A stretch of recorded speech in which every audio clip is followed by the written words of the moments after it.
যে আপনারা গতকালকের যেই বিবৃতি দিয়েছেন সেই বিবৃতিতেই আপনাদের চোখে মুখে স্পষ্ট ভেসে উঠেছে যে আপনাদের কাছেই আসলে এর কোনো সুস্পষ্ট ব্যাখ্যা নাই।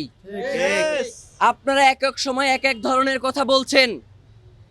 এই বলছেন খুনি ভারতে পালিয়ে গেছে, আবার এই বলছেন যে খুনি দেশে আছে। বাংলাদেশের গোয়েন্দা সংস্থার আসলে কাজ কি? ট্যাক্সের টাকায় বাংলাদেশের সবথেকে গুরুত্বপূর্ণ জায়গাগুলোকে দখল করে আরামায়েশ করার জন্য কি আপনাদেরকে জনগণ এখানে বসিয়ে রেখেছে?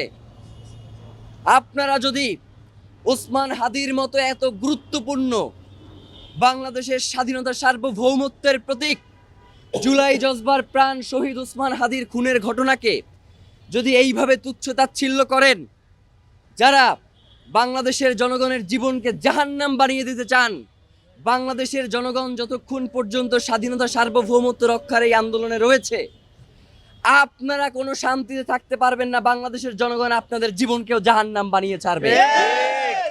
আমরা বলতে চাই, আমরা যেই দুইটা দাবি জানিয়েছি, আপনারা এখন পর্যন্ত খুনি কোথায় রয়েছে?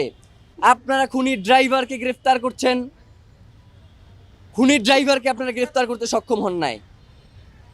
খুনির যে পিতামাতা রয়েছে, খুনির শ্যালক রয়েছে, এক এক সময় এক একজনকে উঠিয়ে নিয়ে আসেন এবং বলেন যে তারা আমাদেরকে পর্যাপ্ত তথ্য সরবরাহ করতে পারছে না।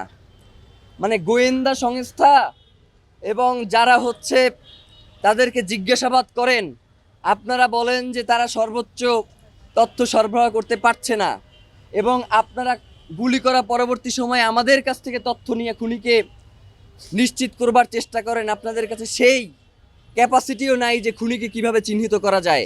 যতক্ষণ পর্যন্ত আমরা ইনকিলাব মঞ্চের পক্ষ থেকে আপনাদেরকে খুনিকে চিহ্নিত করে না দিতে পারছি, ততক্ষণ পর্যন্ত আপনারা খুনিকে চিহ্নিত করতে পারেন নাই। এবং পরবর্তী সময়ে আমরাই আপনাদেরকে বের করে দিয়েছি যে এই খুনের সাথে কারা কারা জড়িত রয়েছে, আপনারা বের করতে পারেন নাই। তাহলে তো এই গোয়েন্দা সংস্থা রাখবার কোনো দরকার নাই। ইনকিলাব মঞ্চকে বাংলাদেশের গোয়েন্দা সংস্থার দায়িত্ব দিয়ে দেন। যেহেতু সব কাজে ইনকিলাব মঞ্চেরই করা লাগতেছে, গোয়েন্দা তথ্য সরবরাহ থেকে শুরু করে সকল কাজ যদি ইনকিলাব মঞ্চই করে, তাহলে এই গোয়েন্দা সংস্থাগুলোকে বসিয়ে রাখবার তো কোনো দরকার নাই। আমরা দ্বিতীয় দাবি জানিয়েছিলাম যে সিভিল মিলিটারি ইন্টেলিজেন্সের মধ্যে ঘাপটি মেরে বসে থাকা আওয়ামী দোসরদেরকে চিহ্নিত করে আপনারা গ্রেফতারের আওতাধীন করেন। দ্বিতীয় নাম্বার দফা আপনারা কোনো উচ্চারণই করেন নাই। মানে কি ফাইজলামি নাকি?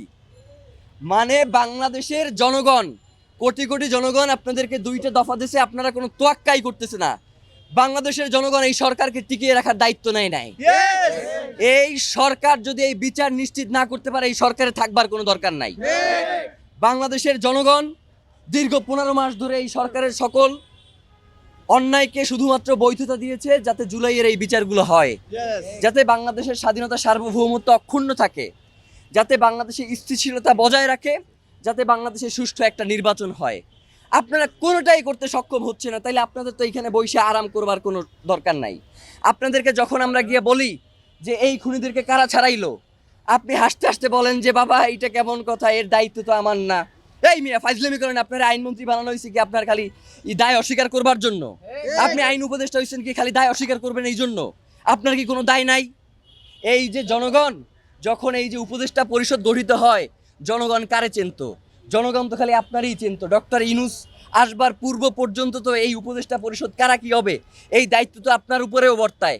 তাইলে আপনি এখন যে কথায় কথায় বলেন যে বাবা এইটা তো উচ্চ আদালতের কাজ, এইটা অমুকের কাজ, এইটা তমুকের কাজ, তাইলে আপনার আসলে কি খালি অস্বীকার করাটাই আপনার দায়িত্ব, নাকি আপনি এই বাংলাদেশের পুরো জনগণের দায়িত্ব নিয়ে আপনি ক্ষমতায় গেছেন? আপনি সেই দায়িত্বকে অস্বীকার করেন কেন? নতুন রিন গভীর থেকে পরিষ্কার করে কাপড়কে রাখে নতুনের মতো উজ্জ্বল। নতুন রিন অ্যাডভান্সড পাউডার।